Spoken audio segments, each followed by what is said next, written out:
Welcome back to my channel. Before we get started, please subscribe and feel free to be part of the conversation by simply sharing your thoughts in the comment section down below. With that said, let's get into the video. Now, in this video, I want us to talk about a war that has not been talked about. This is the attack on Iraq. Have you ever wondered why George Bush attacked Iraq? Well, we will look into all of that right in this video and how Iraq was literally dragged into the dirt by making sure that they were starved and medicines were cut off from them because of the sanctions.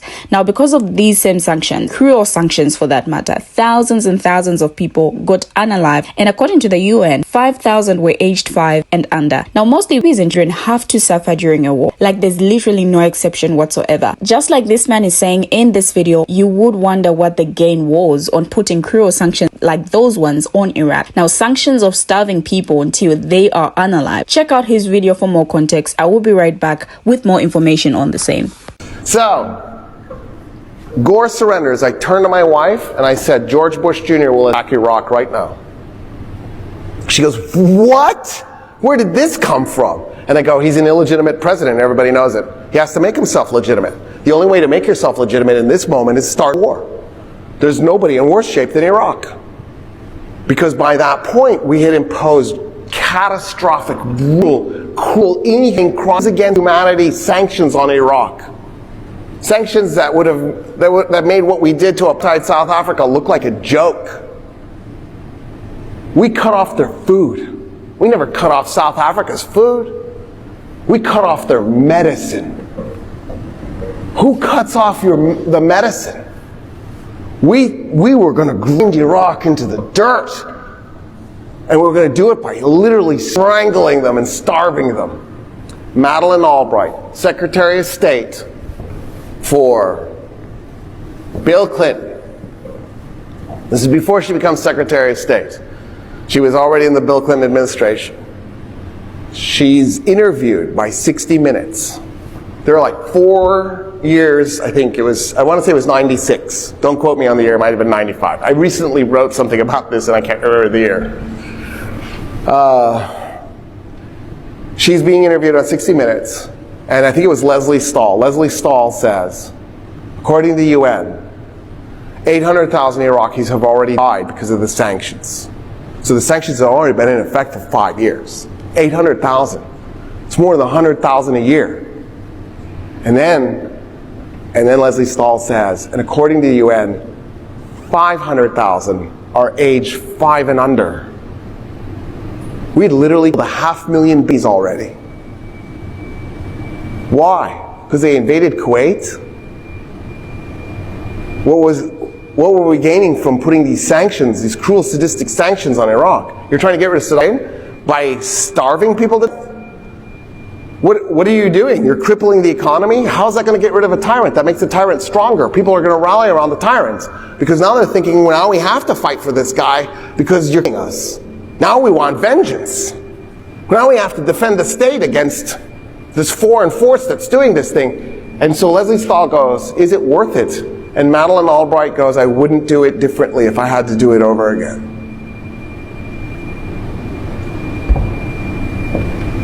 It's ruthless. Instead of saying, yeah, this is clearly a big mistake. So, by the time we get to 2000, Iraq is ruined economically. It's people dying of diseases that are curable because they don't have any medicine and they're starving to, literally starving to. And so that was the perfect place to attack, especially because I figured he would lie about the weapons of mass destruction. Because we were already lying about weapons of mass destruction. So why not keep the lie going? So, he didn't. His initial thing to do was to go after the People's Republic of China. He starts flying spy planes into Chinese-claimed airspace. By international law, nobody recognizes China's claim.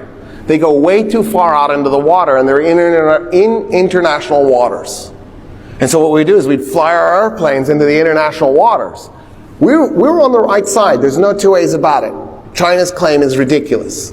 But we're also poking China in the eyeballs. So they responded. And they sent aircraft to intercept our aircraft. And they kept doing this, and they were playing chicken with our aircraft. They weren't just flying up and then flying next to, they were doing things like flying past the tail really close and buzzing the wing really close. And on one particular occasion, I remember thinking, he's an idiot. He's going to score with China? What's wrong with this guy? And on one occasion, a Chinese aircraft hit the tail of one of our spy planes, causing pretty catastrophic damage to our spy plane. The Chinese aircraft goes in the water, the pilot dies. Our airplane is now forced to do an emergency landing. The nearest runway is in the People's Republic of China. And so we have to land one of our spy planes in the PRC. Talk about embarrassing. Oh. So then he backed off of China. And I was like, phew, phew. Wow, that was close. And then 9/11 happened. And I was like, wow, Osama bin Laden must be on George Bush Jr.'s side. He just handed him the best gift ever, because now he'll rally the people.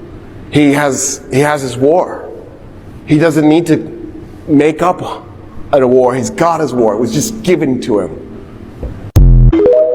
Now, 16 years after the United States invaded Iraq and left a trail of destruction and chaos in the country and the region, one aspect of the war remains criminally under-examined. Why was it fought in the first place? What did the Bush administration hope to get out of the war? The official and widely accepted story remains that Washington was motivated by Saddam Hussein's weapons of mass destruction WMD program. Now, his nuclear capabilities especially were deemed sufficiently alarming to incite the war. As the U.S. Secretary of State Condoleezza Rice said, we do not want the smoking pew-pew to be a mushroom cloud. Now, despite Saddam not having an active WMD program, this explanation has found support among some international relations scholars who say that while the Bush administration was wrong about Saddam's WMD capabilities, it was sincerely wrong. Intelligence is a complicated, murky enterprise, the argument goes, and given the foreboding shadow of the 9/11 attacks, the US government reasonably, if tragically, misread the evidence on the dangers Saddam posed.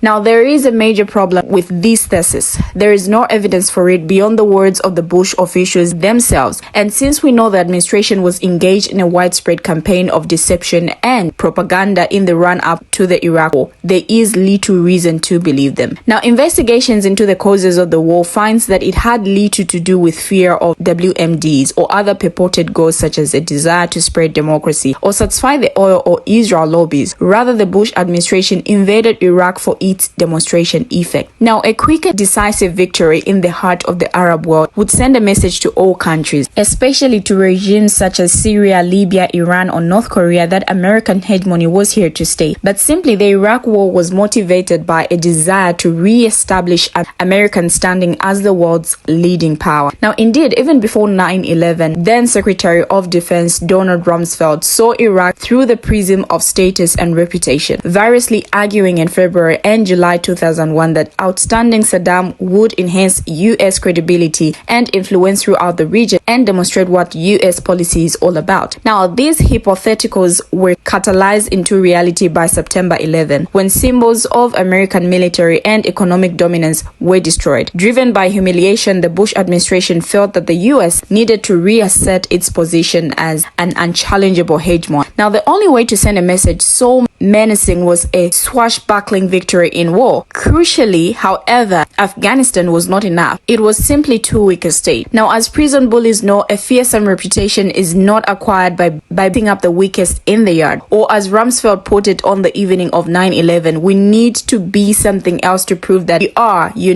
big and strong and not going to be pushed around by these kinds of attacks.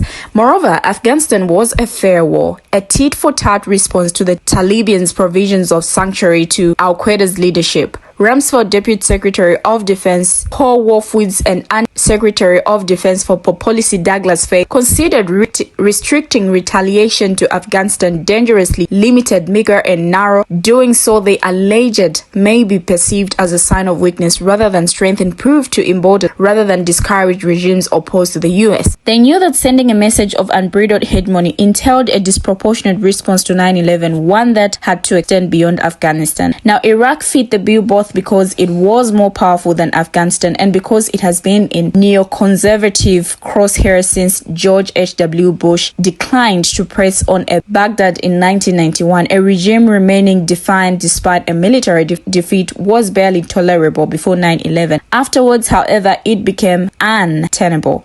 Now, that Iraq was attacked for its demonstration effect is attested to be several sources, not least the principals themselves in private. A senior administration official told a reporter off the record that Iraq is not just about Iraq, rather it was of a type including Iran, Syria, and North Korea.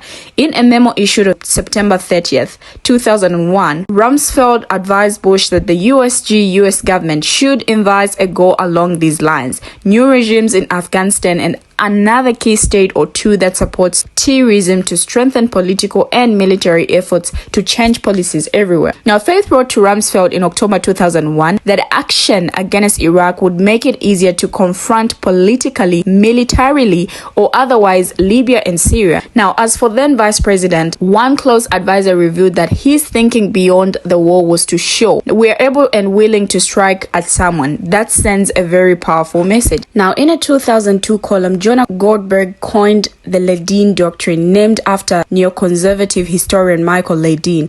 Now, the doctrine states every 10 years or so, the United States needs to pick up some little country and throw it against the wall, just to show the world we mean business. It may be discomforting to Americans to say nothing of millions of Iraqis that the Bush administration spent their blood and treasure for a war, inspired by Ledeen Doctrine.